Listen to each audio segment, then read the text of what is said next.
pertama itu tentang sikap. Pada hal ini pembahasan mengenai bersikap jujur dan tidak berbohong kepada orang tua dan guru. Pengetahuannya itu menyajikan ayat dan hadis yang bersikap jujur dan tidak membohongi orang tua. Untuk keterampilannya menyajikan tata cara berperilaku jujur terhadap orang tua dan guru. Aspek yang dianalisa dari KL1 itu sikap spiritual, menyajikan ayat-ayat Al-Quran dan hadis tentang berperilaku jujur. KL2 sikap sosial, menyajikan pembahasan tentang macam-macam kejujuran terhadap orang tua dan guru. KL3 tentang pengetahuan, menyajikan ayat dan hadis tentang berperilaku jujur kepada orang tua dari Sirah Nabawiyah. KL4 itu keterampilan, menyajikan studi kasus dari kolom aktivitas siswa untuk menganalisa, mengungkapkan pendapat tentang peristiwa yang sedang dia lakukan itu. Ya, misalkan contoh dengan berperilaku jujur. Aspek yang dianalisa yang selanjutnya itu melihat dari tinjauan kesesuaian dengan KD, konten KD.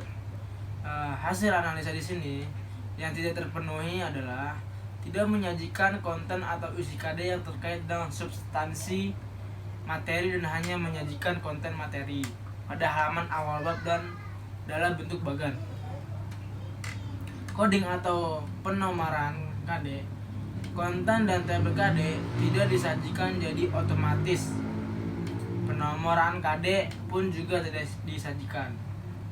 Mungkin ada saran dan rekomendasi itu sebaiknya di awal bab disertai KD yang dicapai. Kedua itu penomorannya serta indikator pencapaian tidak hanya sebahas dengan dari konten materi yang disajikan. Gitu.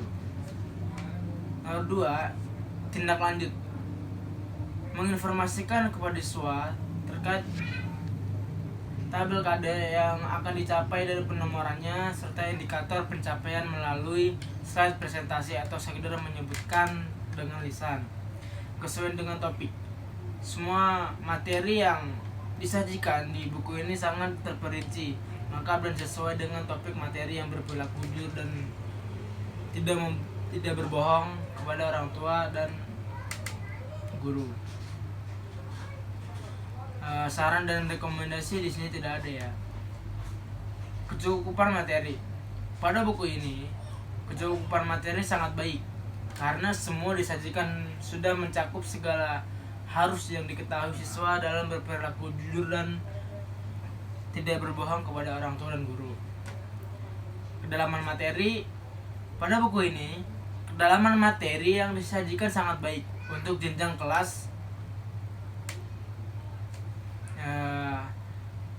Ini di sini tuh yang masih analisa yang sudah terpenuhi ya. Terus closer materi. Materi yang disajikan tidak hanya membahas tentang ayat-ayat Al-Quran dan hadis, tentang menghormati orang tua dan guru saja, namun menjelaskan tata cara berperilaku baik terhadap orang tua. Keakuratan materi. Sini sih kalau menurut saya ada ya yang tidak terpenuhi, itu adalah analisis saya ayat yang ada di halaman tersebut kurang relevan terhadap substansi materi tersebut. Mungkin ada saran dan rekomendasinya sebaiknya mencari kutipan ayat atau hadis yang lebih relevan. Berorientasi pada aktivitas yang dapat mendorong pemahaman konsep dan mendorong keingintahuan. Jadi di buku ini tuh menyajikan kolom aktivitas siswa yang dapat mendorong siswa berpikir analisis dan kritis serta mendorong siswa untuk mengeluarkan pendapat. Kemutakhiran dan aktualitas contoh materi.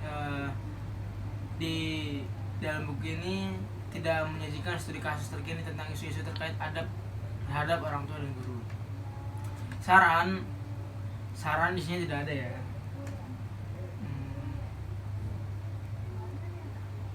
Materi pendukung pembelajaran itu tuh materi pada bab ini tentu sangat mengandung nilai kontekstual karena setelah siswa mempelajari bab ini dengan baik mereka bisa menerapkan di lingkungan